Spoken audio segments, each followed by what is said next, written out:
کہ قرآن اللہ کی کتاب نہیں ہے تو اللہ کی کتاب کہاں گئی؟ اللہ کی کوئی کتاب ہے ہی نہیں. اللہ میاں کا رائٹر ہے, وہ کتاب بھی لکھ رہا ہے بیٹھ کے. یہ لوجک ہے یار, اتنی تو سمجھ بچے کو بھی ہونی چاہیے. اللہ کے پاس کام ہی کوئی نہیں ہے, وہ کتاب بھی لکھتا رہے گا. وَلَقَدْ يَسَّرْنَا الْقُرْآنَ لِلذِّكْرِ فَهَلْ مِن مُدَّكِرٍ. اور بے شک ہم نے قرآن کو سمجھنے کے لیے آسان بنا دیا ہے, تو کیا کوئی ہے جو اس سے نصیحت حاصل کرے؟ وَمَا هُوَ بِقَوْلِ شَيْطَانٍ رَجِيمٍ فَأَيْنَ تَذْهَبُونَ. اور یہ کسی شیطان مردود کا کلام نہیں ہے, پھر تم لوگ کدھر جا رہے ہو؟ ان هو الا ذکر للعالمین لمن شاء منکم ان یستقیم. یہ قرآن تو تمام جہانوں کے لیے نصیحت ہے, خاص طور پر اس کے لیے جو تم میں سے سیدھا راستہ اختیار کرنا چاہے. وَمَا تَشَاءُونَ إِلَّا أَن يَشَاءَ اللَّهُ رَبُّ الْعَالَمِينَ.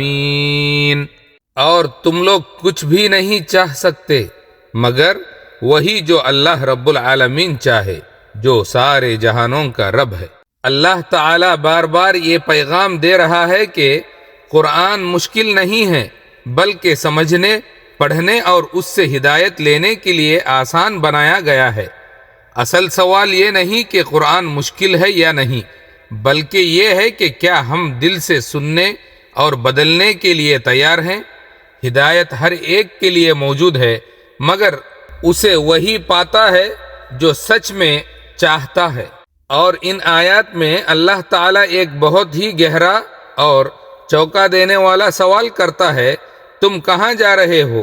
یعنی جب حق واضح ہو چکا, قرآن سامنے ہے, سچائی روشن ہے, تو پھر انسان کس راستے پر بھٹک رہا ہے؟ اللہ صاف بتا دیتا ہے, یہ قرآن کوئی شیطانی بات نہیں بلکہ خالص ہدایت ہے ہر انسان کے لیے, ہر زمانے کے لیے. لیکن ایک حقیقت بھی سمجھا دی, ہدایت زبردستی نہیں ملتی بلکہ وہی پاتا ہے جو سچ میں سیدھا راستہ اختیار کرنا چاہتا ہے. اور آخر میں انسان کی چاہت بھی اللہ کی مشیت کے تابع ہے, یعنی ہمیں ہر وقت اللہ سے ہدایت مانگنی چاہیے, کیونکہ اصل کامیابی اسی کے ہاتھ میں ہے. قرآن ہمیں بار بار پکار رہا ہے, کدھر تم گمراہی کی طرف جا رہے ہو؟ واپس آ جاؤ, سیدھا راستہ یہی ہے.